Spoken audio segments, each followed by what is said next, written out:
ما حياكم شاء الله. الله، نسمعك ونراك، الله يبارك فيك.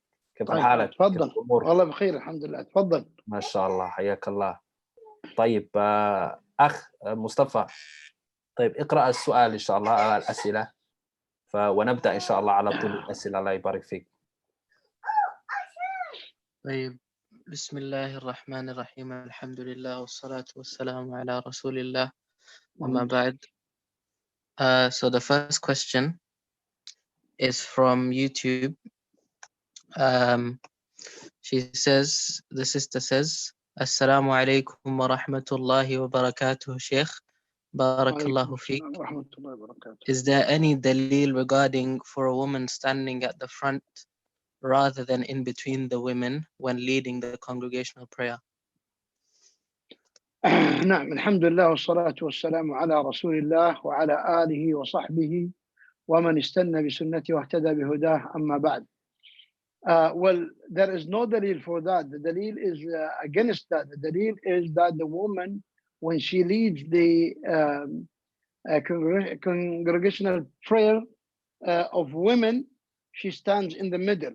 And I assume these are 4 women, and the imam is in the middle and level with them in the same row. It's not in the front, but it's in the same row, but in the middle. No.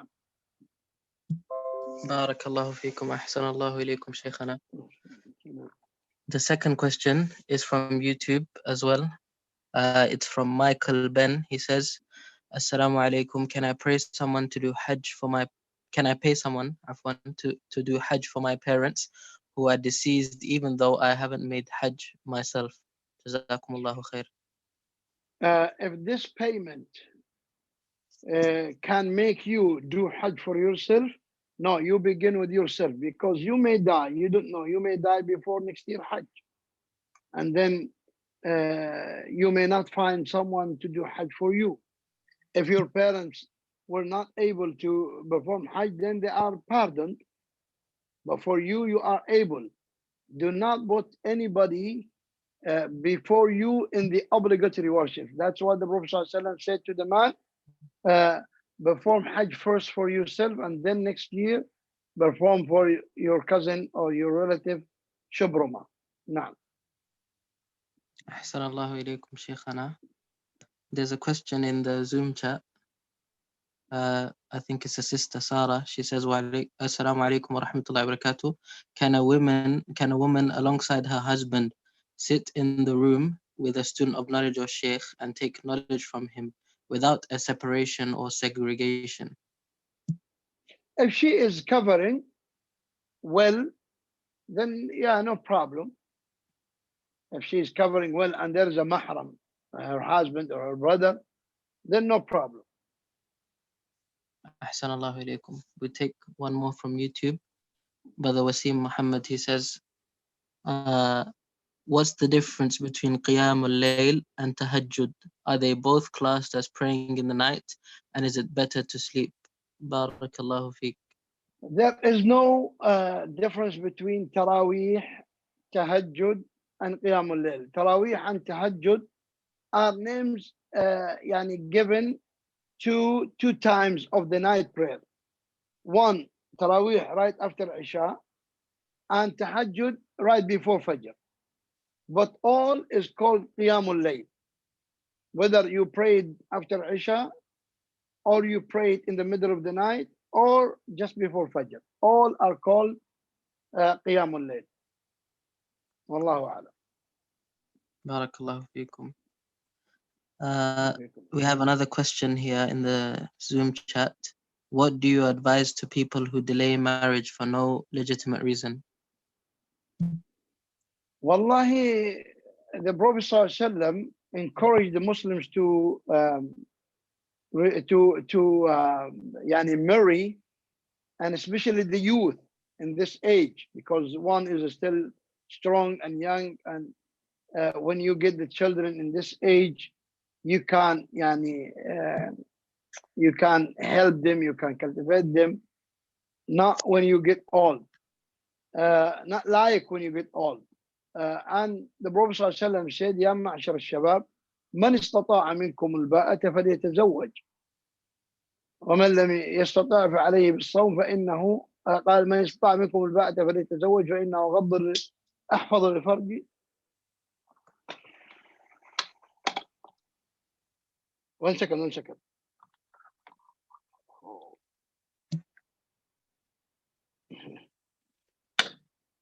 I made the technique and I damaged the. Okay. So the Prophet ﷺ encouraged the youth to marry in an early age. In an early age, not when the one gets very old. But it doesn't mean that it is not allowed. However, it is better, especially in these times of fitna. And more especially when it is in the very open countries, like it in the West now. Yani it's very hard to for one to protect himself from committing the sinful the sinful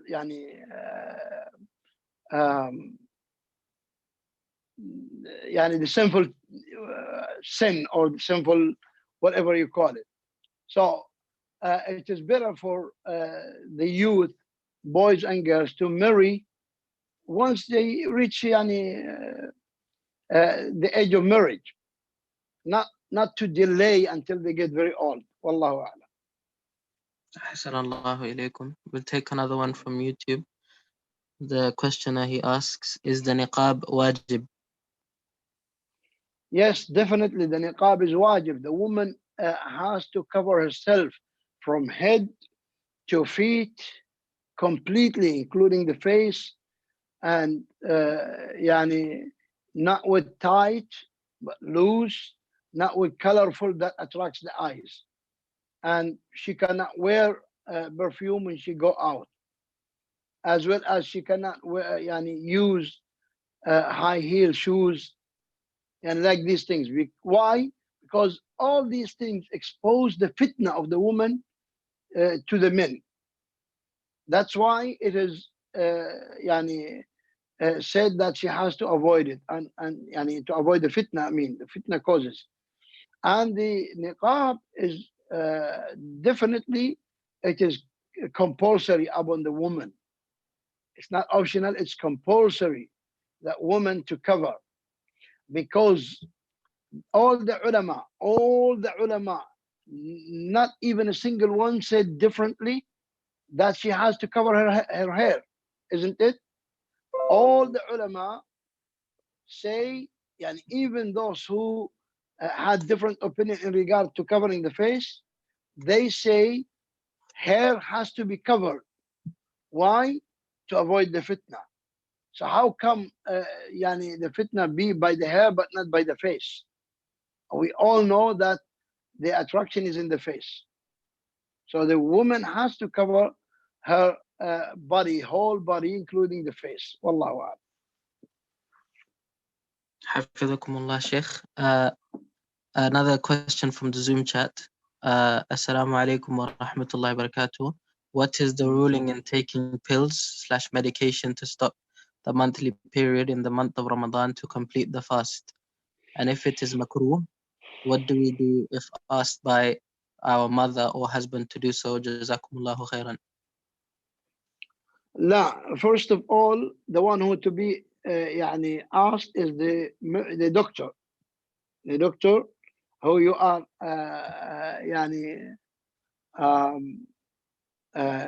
your doctor, and if he is a specialist and trustworthy, he or she,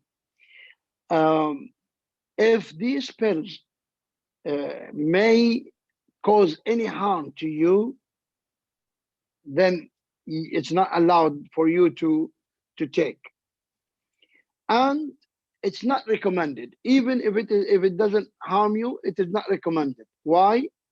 Because Allah subhanahu wa ta'ala made the nature of woman to bleed in a number of days in a certain period in the month, and that bleeding is from the womb to give the womb strength, because when the womb release the blood, then it gets its strength. But when it is, that's why the woman who never got pregnant, the doctors tell her, do not use any preventer. Do not use any preventer. Yeah, it means you have to let the womb exercise, meaning get the first pregnancy. And after the first pregnancy, you can use this pills just to control. But definitely, it is not recommended. However, if the doctors say it's okay, then you can use it. Now, the parents, the husband has nothing to do in that. They cannot force you to do so. They cannot. This is not their, even the husband, it's not his right. It's not his right to tell you to take pills so that you stop the menses. However, it is good for your nature, for your body. It is good for the nature of the body to bleed in the exact period. Otherwise, it's going to have kind of a stability or instability and put you in trouble later on in the future. Wallahu a'lam. Jazakumullahu khairan, Shaykh. Another question from YouTube. Assalamu alaikum, Shaykh. I owe roughly £80 zakat, but I'm not sure how to distribute it myself. I don't know anyone poor in my area, nor anyone in debt, etc. Can I pay it online through a website? Yes, you can. If you know somebody abroad who's poor, you can, no problem. Or you can pay it to organizations, but you need to inform them that this is zakah, so that they don't use it in other means of whatever need or whatever. So you have to tell them that this is zakah, so they put it in the hands of those who deserve it, like the needy, the poor, the like that. But yes, you can. It's not necessarily to be hand to hand. You can. Jazakumullahu khaira. We'll take one more from Zoom. Sister Sarah, another question. She says, how can a man give up his addiction for games? Give what? How can a man give up his addiction for games? By being adapted to dhikr, because he's not doing dhikr well. He's finding time and using it, and I can say wasting it in games and such things. But the one who know the value of time and know why he is here and know what's going to benefit him in the hereafter, then he will know how important to get yourself involved and busy with the dhikr of Allah. No. Ahsanallahu ilaykum, Shaykhana. Another one from YouTube. The brother asks, does the emoji enter into the mas'ala of taswir? No, it doesn't. It doesn't, but because the taswir is what you draw in your hand, what you make. Jazakumullahu khaira. No. Another, Afwan Shaykh. No. Another question, how would you advise a revert in regards to teaching his child and learning the deen? Say again?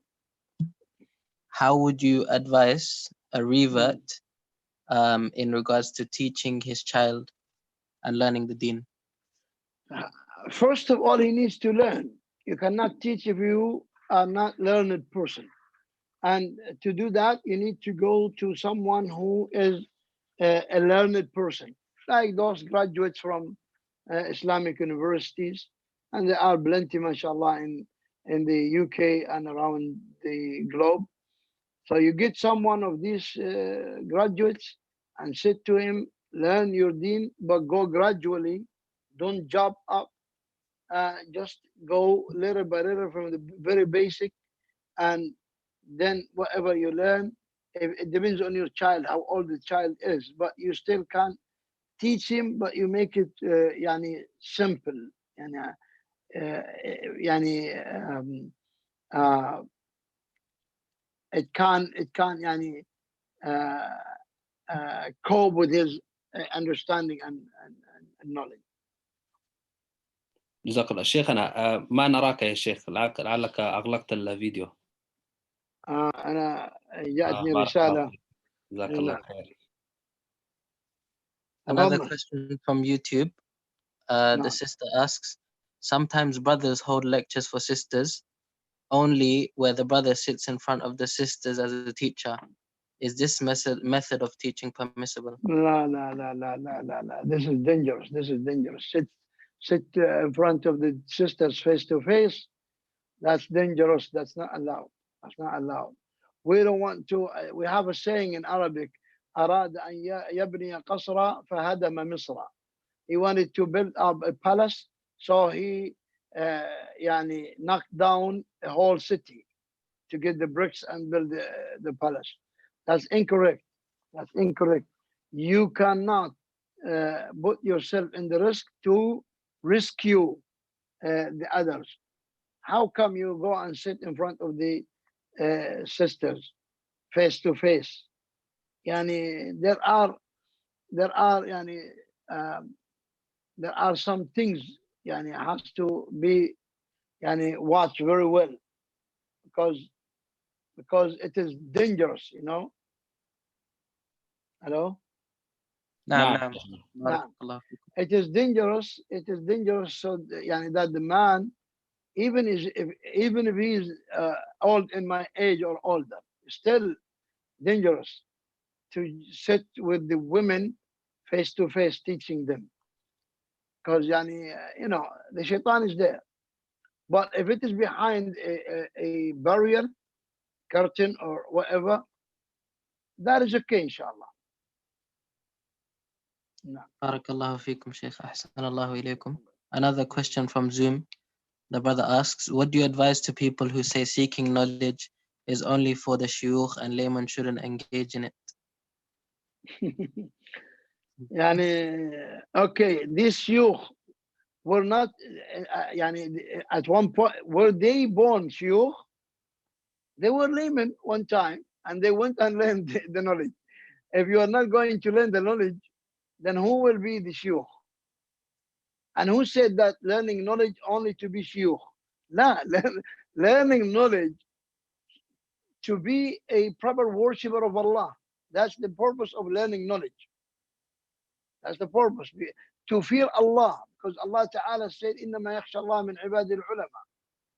So the more you know about Allah and about the religion of Allah, the more you fear Allah. The more you fear Allah. Seeking knowledge is for all. And that knowledge is of two types. Mandatory knowledge to learn, and something preferable, or it is recommended to learn. Mandatory is that which your belief, your worship, your prayers, your fasting, whatever worship cannot be conducted, cannot be done well except with that knowledge. Then that knowledge become wajib. As the ulama say, ما لا يتم الواجب إلا به فهو واجب. Whatever the obligatory worship cannot be done except with that thing, then that thing become wajib. But the extra knowledge than the wajib, yes, whoever wants to be a scholar or a alim or like that, he can seek more. But this this amount, this level, this much of knowledge is obligatory upon every Muslim, male and female. Now, أحسن الله إليكم شيخنا. Another question from YouTube. The brother asks, if you wish to pray Qiyamul Layl, but also you wish to pray Salatul Istikhara, but you won't wake back up until the Adhan of Fajr, which order do you pray Tahajjud, Witr, and Istikhara? Allahumma musta'an. Yani, I don't know why this type of yani, selfishness or stinginess, as I call it. Many people ask, yani, Salat al-Istikhara, can I do it with, yani, can I do Salat al-Istikhara with the rawatib? Yes, you can, but yani, why? Why? You can do the rawatib and do a separate 2 rak'at for istikhara. What can it take of your time? Nothing. So if yani, you have no time except either to pray istikhara or Salatul Layl, pray Salatul Layl and make dua of istikhara. Salatul Istikhara is not something yani, specific, but the Prophet ﷺ said, let him pray 2 rak'at other than the obligatory worships. So if you pray 2 rak'at of Salatul Layl and at the end of it, before making salam, you make the dua of istikhara, then inshallah that is enough. Jazakumullahu khaira. Sister asks in the Zoom chat, Assalamu alaikum Shaykh, due to this pandemic, the masajid or the masajid are closed. So my question is, can a group of family have Jumu'ah at their house? No, Jum'ah cannot be held at the houses. Jum'ah to be held in the masajid. Jum'ah is to be held in the masajid. And as long as the masajid are closed to prevent the gatherings, then how come they gather all? Yes, they are one family, but the pandemic does not say if you are not from the same family, I will not come to you. The coronavirus does not say that. I can come to the same family. It means that every people stay in their own house. If you are living in one apartment building, okay, you cannot assign one apartment as a musalla in this time. I mean, even if that building has a musalla, you still cannot gather saying that, oh, we all one family. And by the way, back in Saudi, just last week, I think, or week before it, a family, 11 members of one family were in the ICU room, all of them. Why? Because the whole family living in their own apartment building, no strangers, only the father and the sons, daughters, everyone in his apartment married, and they used to visit each other in that building. So the virus spread it to 11 of them in very critical situation. All the 11, I saw the man, one of them, speaking from the hospital. 11 of them in the ICU room. And you don't want to reach that level, يا إخوان. خلاص, the ulama, يعني, why? I don't know why this kind of يعني, arguments. The ulama said, يعني, the 2 holy mosques are closed. The 2 holy mosques are closed. All the masajid in Saudi closed. So why you insist to يعني, do يعني, a gathering like that? If you pray the husband and wife, this is jama'ah. If you have children like sons and daughters, this is bigger jama'ah. Khalas, enough. Because you guys have to mix, because you are one family, one initiative family. So you are living in one apartment. Enough, khalas, you guys are enough. But not, wallah, yani, the next apartment is my brother. Oh, no problem, we mix. La, the virus doesn't yani, separate, doesn't segregate between yani, brothers and strangers. La, it will catch. Now, be careful, ikhwan. We don't want more victims of Muslims, and see how much sadness you're gonna put in the hearts of your family members, in your brothers in you. Not only sadness, see the panicking you are making them. Everyone is discussing who is going to go and wash him. Maybe you catch the virus. Who's going to go to the burial? Who's, you are putting the people in a very unneeded critical situation. So please understand, the ulama are saying that the ulama themselves do not pray in the masajid. Sheikh Fawzan, Sheikh Abbad has his own masjid in front of his own house, and he is the imam of that masjid. He doesn't go. Only a few steps, only like 15, 20 steps between the door of the house, the door of the masjid. And he doesn't go to the masjid. Masjid is closed. Only the muaddin called the adhan and no iqamah even. So we have to have fiqh. We have to have understanding. We have to have as we call it, the fiqh of the marhala, the fiqh of the stage of the time, of the situation, of the circumstance. Wallahu a'lam. Ahsan Allah ilaykum, Shaykh. We've got a question from a sister on YouTube. She says, my mother suffers from severe dryness in her mouth, which causes her tongue to seize up. How should she go about fasting this Ramadan? She relies on water to ease the extreme discomfort caused by her tongue and the dryness in her mouth. She can stop fasting, no problem. She's sick.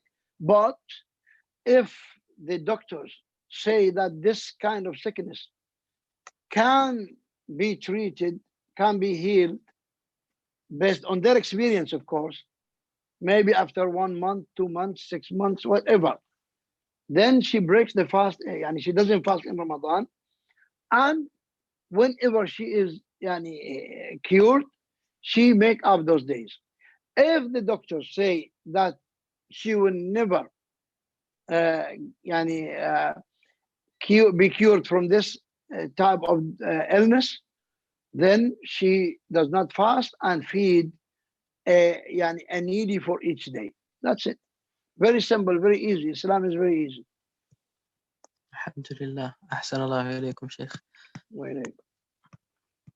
Another question from Zoom. Can Salatul Eid be done at home?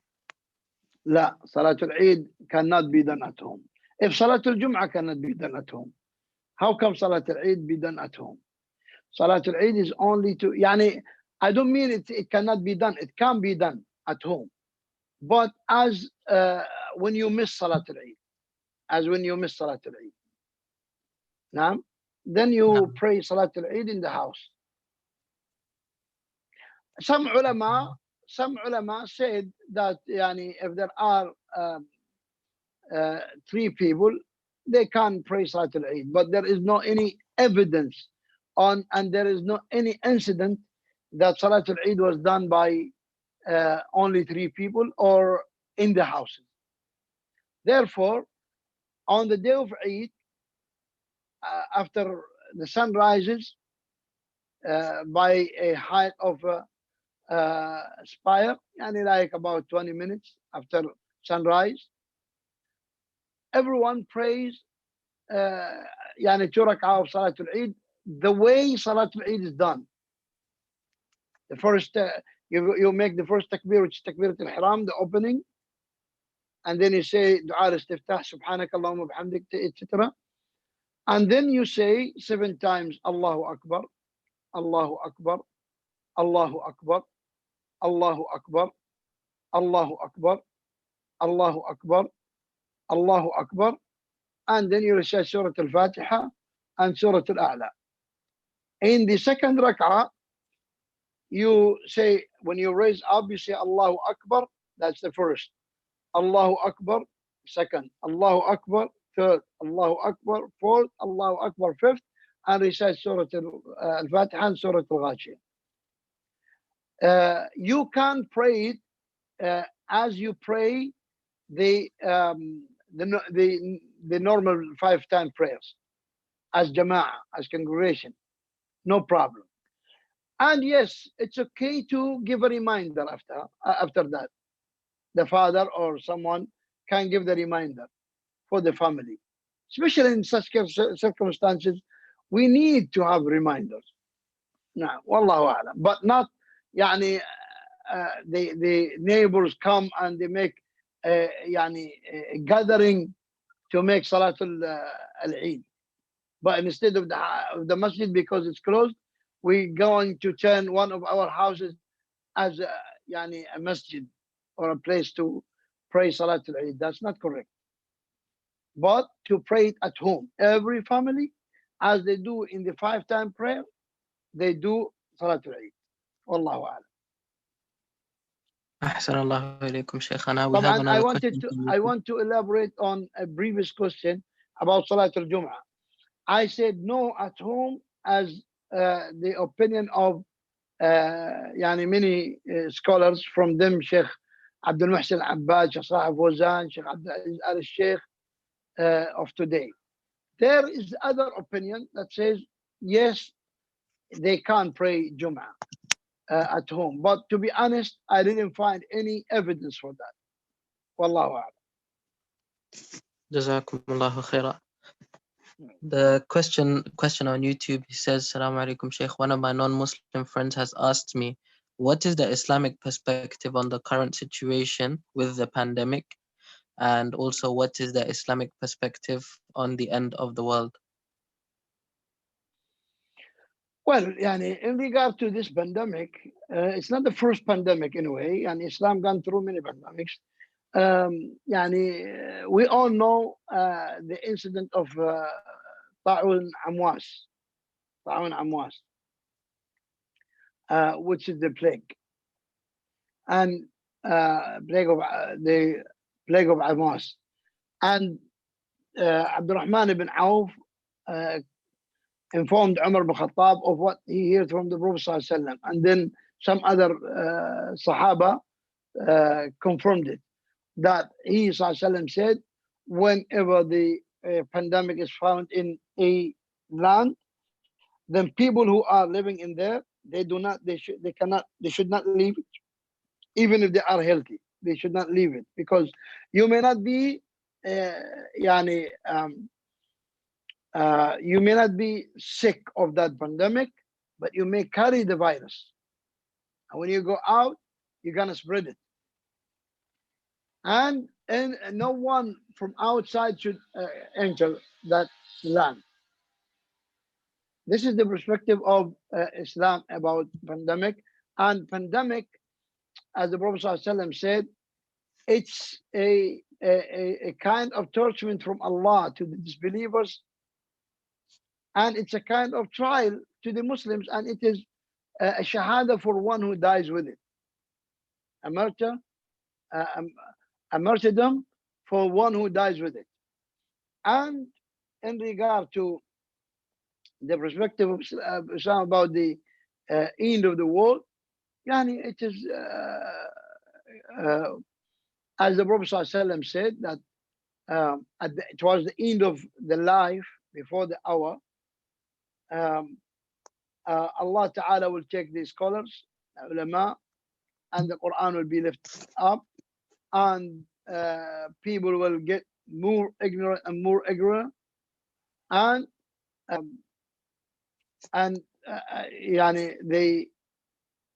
the people, or the evil ones, are the ones who are going to be seen on earth, causing a lot of corruption, a lot of destruction, a lot of killing, right? And then the major signs appear, and like that. Wallahu a'lam.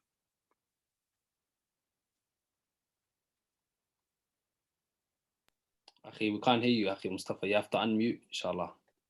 نعم. بارك الله فيكم شيخ. We have another question from the chat, Zoom chat. Assalamu alaikum wa rahmatullahi wa barakatuh. They're quite similar questions. So I'm going to read both of them, Sheikh. She says, my father is a taxi driver. Sometimes he has to help customers to load their shopping into the car, but he does not know if the shopping bags contain haram meat or alcohol. Is this permissible? And then the next question, which is quite similar, a brother works for a food delivering company where he has to pick up packed haram food from places such as McDonald's and deliver it to customers. Is this permissible? In regard to the first one, if he doesn't know these bags contain halal or haram, then no problem, he can carry it because he doesn't know. But in regard to the other one who is delivery and he knows that what he is going to deliver is something haram, then no, he cannot work as a delivery as a delivery, because he knows that he's going to carry haram things. He knows that. So as long as he knows, he cannot do it. Wallahu a'lam. Ahsan Allahu alaykum, Shaykhana. We have a question from YouTube. The sister, she says, Shaykh Barakallahu Feek, my family are not Muslim. Only my grandmother passed away and took her Shahada, rahimahullah. Am I allowed to make one of my intentions whilst memorizing the Quran that my grandmother is honored on Yawm al-Qiyamah like that of the parents? Oh, it's not even the parents. It doesn't need intention from you. It's the Prophet ﷺ said that the parents are honored on the day of resurrection by their child memorizing the Quran. It's not because of you intended or not. No. It's a kind of gift from Allah to the parents as they are parents of this child. But if they are Muslims, if they have the qualification to go to Jannah, which is Tawheed and Islam. But yeah, definitely, many scholars say that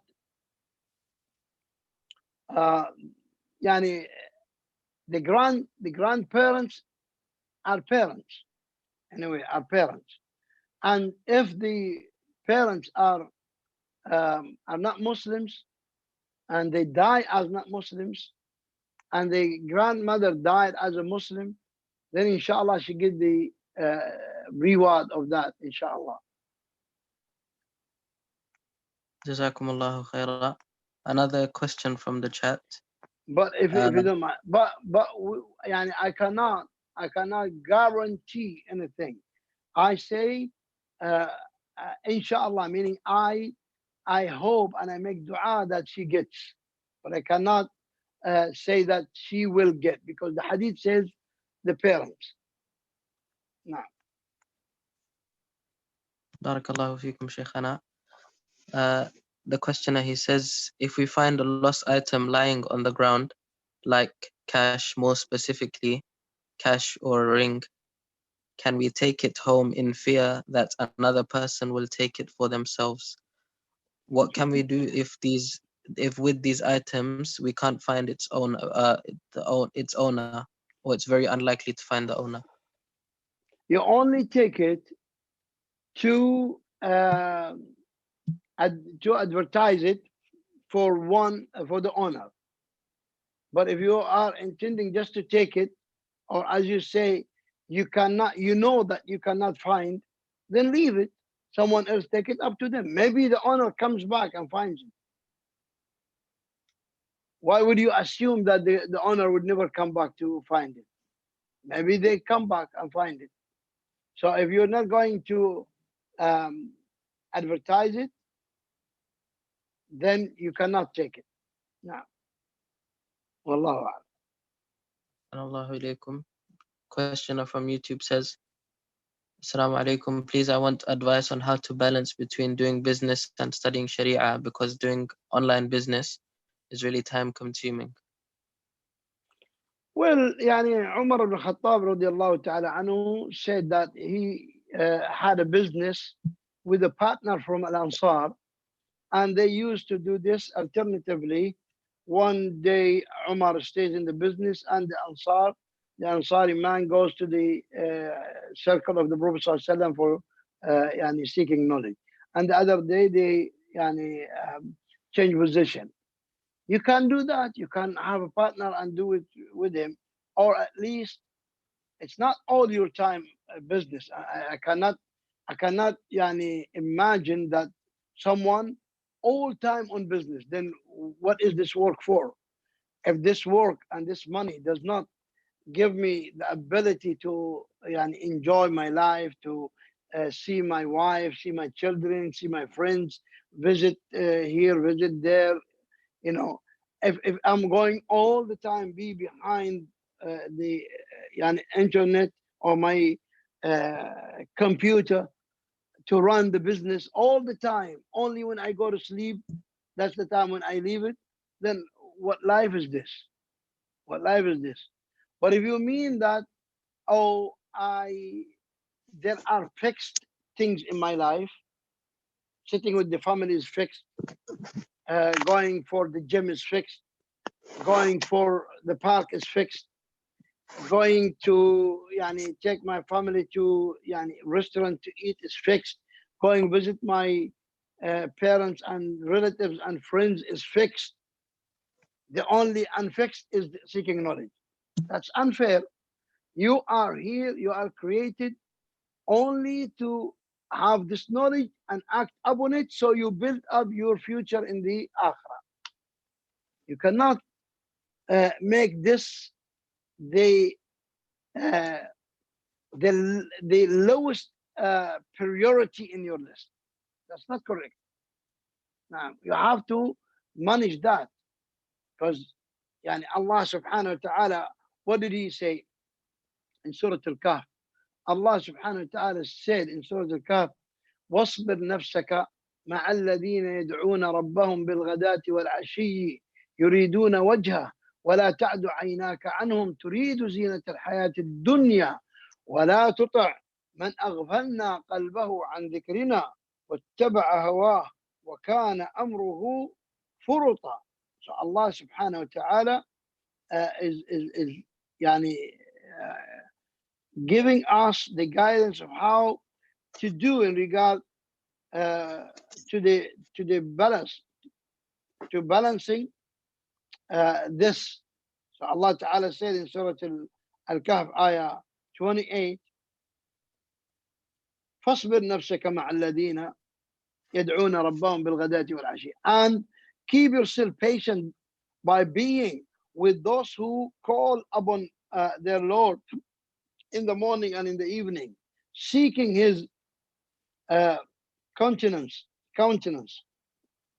and let not your eyes pass beyond them, desiring adornments of the worldly life. Do not obey one whose heart we have made headless of our remembrance, and who follows his desire, and whose affair is ever in neglect. So Allah Ta'ala told you, and all what you need of this dunya is not to make your main concern and the top priority, because Allah Subhanahu wa Ta'ala said, وَلَا تَنْسَ نَصِيبَكَ مِنَ الدُّنْيا. Yes, this ayah was said to Qarun, but it's for everyone. Don't forget your share of dunya. It is share. It's not the whole thing, and the deen is a little share. La. The whole thing is religion, and dunya is share. And Allah Ta'ala said, but seek through that which Allah has given you the whom of the hereafter, and yet do not forget your share of the world. And yet do not forget your share of the world. So Allah Ta'ala made it clear. Allah Ta'ala made it clear. And in the other ayah, Allah Ta'ala said, قُلْ إِنَّ صَلَاتِي وَنُسُكِي وَمَحْيَايَ وَمَمَاتِي لِلَّهِ رَبِّ الْعَالَمِينَ لَا شَرِيكَ لَهُ بِذَلِكَ أُمِرْتُ وَأَنَا أول مسلمين. say, O Muhammad, indeed my prayer, my rights of sacrifice, my living, and my dying are for Allah. I mean, belong to Allah. You all belong to Allah, Lord of all worlds. No partner has He, and this I have been commanded, and I am the first among you of the Muslims. Okay, so Allah Ta'ala told you, do not forget. Many people, they turn their lives to be يعني, consumed only for earning يعني, worldly entertainment, worldly wealth. Like, at the end, you're gonna die. You don't know when you're gonna die, and when you die, you're not taking any of this with you. What you're gonna take with you is this, which you gave a little portion of time, while it should be the other way around. Wallahu a'lam. أحسن الله إليكم شيخ. Question from the YouTube. Do I have to pay zakah for a land I bought? And if so, how do I calculate it? Zakah on the land is only to be paid if you bought it with the intention to yani, sell it as a business. When you find a better price, you sell it, and then you go buy another one with a lower price, and then when it makes a better profit, you sell it. If that is the purpose of owning it, then yes, you have to give zakah, and the zakah of it is every yani, complete year past. You see how much yani, how much it's estimated in the market, and then you take out of that estimated price 2.5%.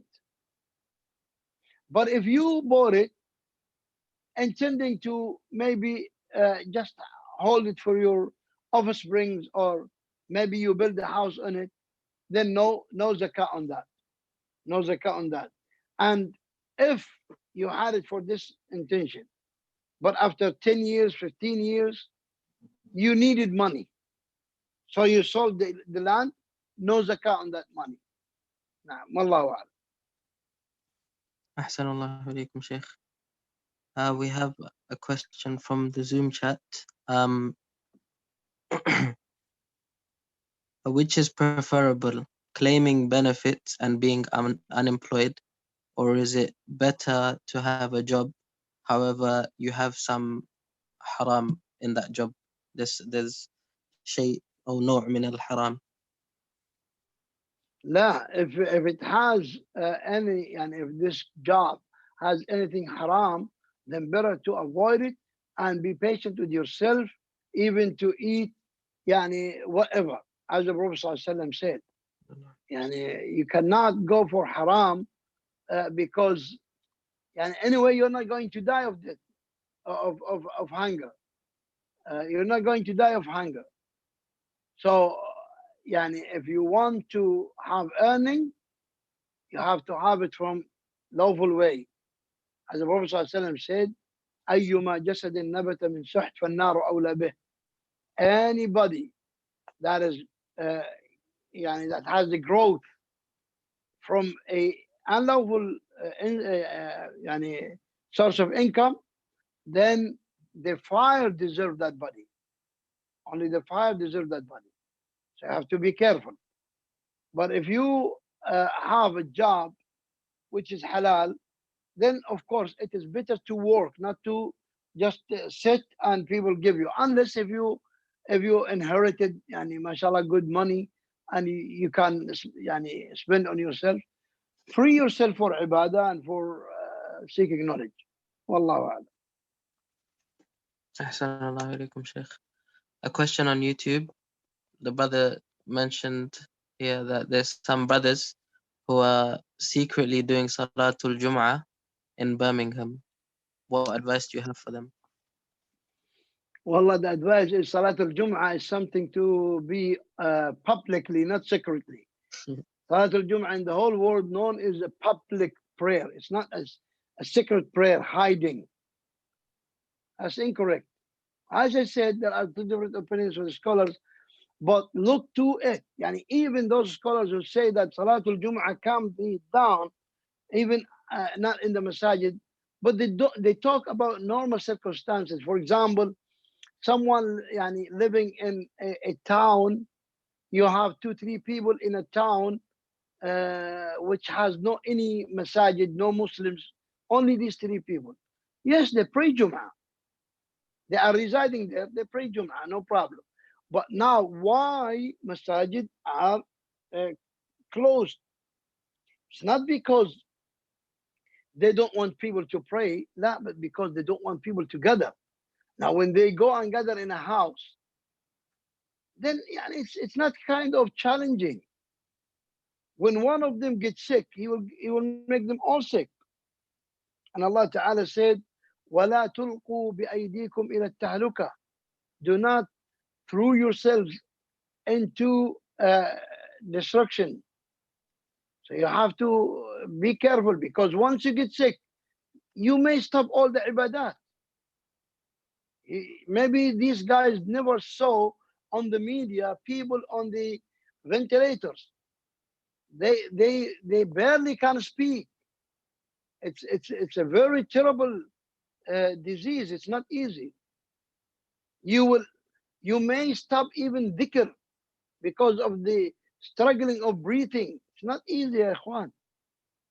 Do not think that you are more pious and more religious than the ulama. That's incorrect. What is sufficient for the ulama is sufficient for you, ya ikhwan. Ulama are the inheritors of the prophets. Wallahu a'lam. أحسن الله عليكم Shaykh. We had a question earlier I forgot to read out.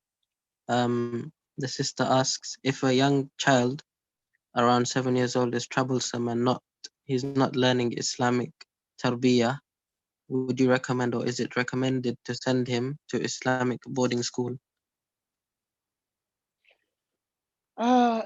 Shuf, Islamic boarding school is better because he's going to be there all time, and they but is it trustworthy school? Because you don't just throw him in anything called Islamic. Maybe they say Islamic, but they have some corrupt beliefs or corrupt methodology, and then you grow him in a climate which is called Islamic, but it is far away from Islam or against Islam.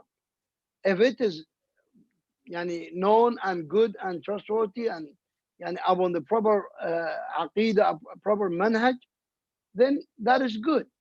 That is good. Yeah, because Rasulullah Sallallahu Alaihi Wasallam was taken to Bani Sa'd, which is nearly 90 kilometers away from Mecca, or even more than 100 kilometers away from Mecca, to keep him saved from like, for example, the tongue, to keep him upon the Arab tongue, because it's a village far, so non-Arabs do not come there. But in Mecca, non-Arabs come from everywhere. They might, the young children might lose their Arabic, their pure Arabic. So for that purpose, they sent Rasulullah to Bani Sa'd, although he was very, very young, just born. Up until he was 7 years. And that's what he said when a Sahabi said, Ya Rasulullah, you are very fluent in Arabic, meaning more than anyone else. He said, why not? I'm from Quraysh, and I was raised in the Badia of Bani Sa'd, in the village of Bani Sa'd, meaning very far from non-Arabs. So I was raised amongst very typical Arabs, So in Islam is more important than learning the language. So to put him in such kind of a school, if it is if it is good in the aqidah, in the manhaj, then yes, good to take him there. Wallahu a'lam. أحسن الله إليكم. We have a few more questions, Shaykh, on YouTube as well as the chat. Wallah, maybe we can take one or maximum two, because I need to catch the dinner here in the hotel. Otherwise, they're gonna close. Okay, inshallah. Inshallah. But we're gonna inshallah resume on Monday, inshallah. باذن الله كريم وجزاك الله خير شيخنا. احسن الله اليك اخي يا ابا داود مصطفى. جزاك الله خير. بارك الله فيكم. لا بأس. بارك الله فيكم وحفظكم الله وجزاكم خيرا عني وعن الإخوة المستمعين. May Allah Ta'ala reward you highly for preparing your time, preparing this this lecture, this dars or decision. May Allah Ta'ala put it in the scale of your hasanat. Wallahu a'lam wa sallallahu ala nabiyyina Muhammad wa ala alihi wa sahbihi. Assalamu alaikum wa rahmatullahi wa barakatuh. عليكم السلام ورحمة الله وبركاته. السلام ورحمة الله وبركاته. شيخنا. نعم. شيخ قلت يعني يوم الاثنين ستكون في جدة صح أو جدة نعم صح؟ إن شاء الله يوم الأحد الساعة 6 مساء بتوقيتكم أسافر إلى جدة. فإذا ليلة يوم الاثنين الصباح. ليلة الاثنين أيوة شرف. يوم الاثنين إن شاء الله ممكن نعمل الدرس بإذن الله على نفس التوقيت هذا. حياك الله سنتكلم إن شاء الله. أحسن الله إليك. إن شاء الله. بإذن الله الكريم. بارك الله فيك. السلام عليكم ورحمة الله إن شاء الله. وعليكم السلام. الله الذي أراكم. السلام عليكم.